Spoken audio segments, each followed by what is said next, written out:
Hi, my name is Allie Fletcher, and my topic is the bystander effect and its impact on college students. The bystander effect is the phenomenon that, as the number of onlookers in an emergency increase, the likelihood that any one person will help decreases. This is especially seen in emergencies when there are many people, so you don't feel as responsible. There are many ideas of the reasons behind the bystander effect, including bystander apathy, which is when the bystanders are seen as apathetic and they do not care about the situation enough to help.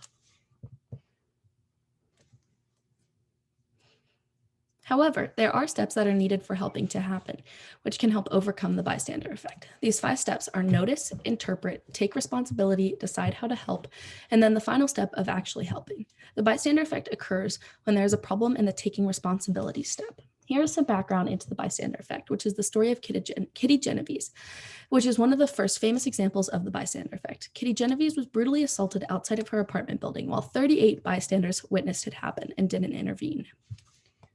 So, why college students? In the beginning of college, most students are required to take courses on how to speak up about situations, most likely involving race, sexual assault, and peer pressure, among many other things. But the bystander effect still takes place on college campuses. There are, however, ways to overcome the bystander effect, which is why college students need to learn about it and be able to apply it to their lives to intervene in situations like these.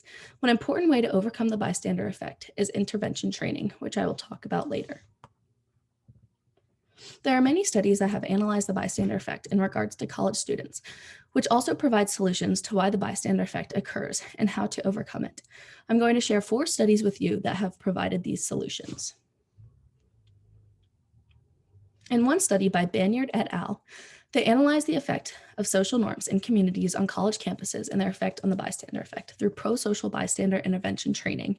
They wanted to target the source of social norms that have an impact on increasing the bystander effect. They focused on social networks on campuses to change their social norms and be able to turn them away from condoning sexual violence. The results of their surveys showed an increase of the likelihood of bystander intervention after they had experienced community influence. Many situations that occur with the bystander effect with college students involve sexual violence and/or alcohol. These next 2 studies analyze these situations related to the bystander effect, including why they happen and how to prevent it.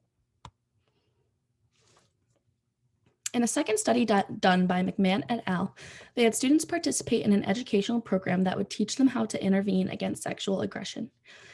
They had the students take a survey both before and after the program. The results demonstrated that many people would not intervene because they did not have the confidence or the skills to do so. After the program, though, their bystander confidence significantly increased, along with their attitudes on the topics of both sexual violence and consent. Another study conducted by Shapani McLaughlin et al.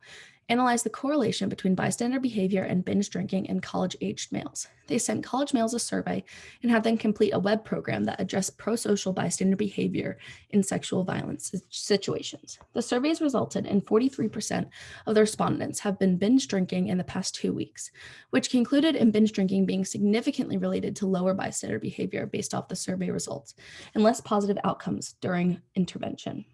The final study by Silver et al. Studied bystanders' willingness of college-age students to engage in intervention at off-campus parties. They sent out a survey to a diverse group of college students that had them rate situations in which they were the bystander. The answer choices included confront people involved, find friends to help, or call the police. The answers resulted in hosts being 1.7 times more likely to intervene than guests. This is because of the idea of responsibility, which is the sole problem with the bystander effect. The idea of being responsible just because you are a host should not be the only reason to intervene in a situation in which you are a bystander, especially in an emergency situation. College students need to realize that you do not need to have a role of responsibility to not participate in the bystander effect. Getting rid of the bystander effect in college scenarios is imperative. These studies have given possible answers as to why college students participate in the bystander effect. This includes social norms, confidence levels, the feeling of responsibility, and not knowing how to help. These studies have also proven that bystander intervention training can work and can decrease the bystander effect on college campuses. If bystander intervention training increases on college campuses, we can increase bystander confidence and prevents many future situations where students participate in the bystander effect. One of the most prevalent ways that we have seen on college campuses to decrease the bystander effect is this blue light system. This allows students to participate in bystander intervention even when they do not have the confidence to intervene. Thank you for listening.